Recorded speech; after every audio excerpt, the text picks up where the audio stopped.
Mr. Randi, I'm sure there are some people, certainly at home in our television audience, but yes, maybe in the studio audience, who have had some experience of ESP or supernatural powers. They may believe they have, yes. Do we have people in the audience here who feel they have been touched in some way at some time? No, we've got all your mob here, Mr. Randi, today.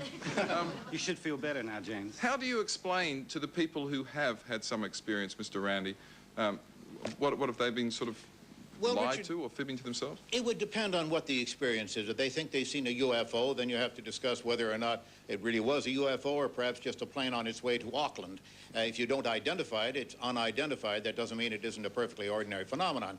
If it's an ESP experiment or a ghost experience, or a ghost experience, you have to get the details on it before you can examine it properly.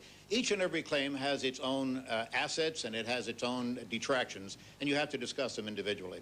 The people who are claiming to have psychic powers, do you think they really believe they have psychic powers? Absolutely. Or are they just having a land of us all? No question of it. I think some people do believe they have psychic powers, that they have psychic experiences.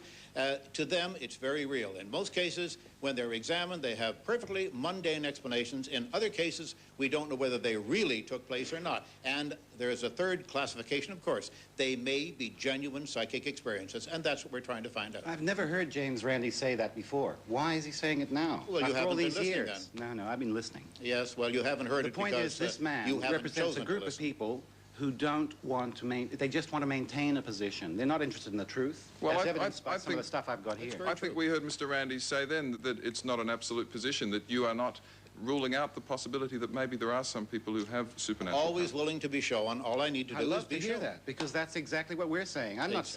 look, then James, we agree. James, this is not personal, but the point is, people like you, people who maintain a position and are closed-minded, and in your case, of course, making a living out of it, is there something wrong have to with that, account for themselves. No, you make incredible statements that are untrue.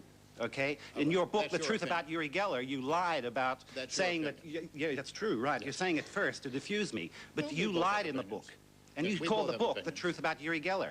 We both have opinions on that. We both have opinions. Well, it maybe looks as if we have some common ground. We've maybe stumbled across some common ground here, which we're going to explore next Thursday here on Midday. We're going to invite Mr. Randi into the studio here, and his association, the Skeptics Association, not his, but the one that's invited him to Australia, are putting up $30,000 to anyone who can demonstrate before all and sundry that they do, in fact, have supernatural powers.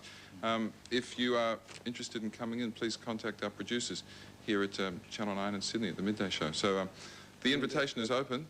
And you'll be here? Yep, I hope so. And also, all over Australia, you can ring toll-free 008-6363-33 and talk to a live psychic, one-on-one. Talk to the psychics. James, do you have the infamous spoons there with you, sir, today? They obtained a couple from the, what is it, the commissary or the canteen or whatever. Yeah, the canteen. Though they're probably well worn in those ones. Yes. Would you like to see a demonstration? Yeah, go on. This one says Gibson's or something, stainless steel. I have to wrap it here to make sure it's quite solid. I could perhaps demonstrate it for you best just by holding it between my own fingers like this, because I don't have another person here to help me. But we'll just stroke it back and forth. Look, it seems, you could almost swear that it seems to get wobbly. It does seem to sort of get rubbery. Doesn't it almost appear to you as if it's getting rubbery? Look, it just seems to, what is it? Seems to be getting flexible somehow here. This is astonishing. A miracle of the semi-religious nature, but then it's the kind of trick that used to be on the back of furniture. So it's an illusion. So I've never heard you answer this. Do you believe in God? Which God? Thor? Any God? Any God? No, I don't. I don't have compelling evidence that convinces me there is a deity. Gee, I bet you don't believe in the Tooth Fairy or Santa Claus either. Well, I'm looking into Santa Claus.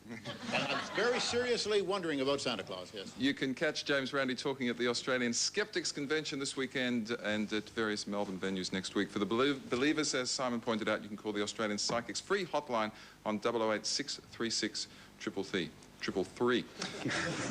Would you please thank James Randi and Simon Turnbull? Thank you.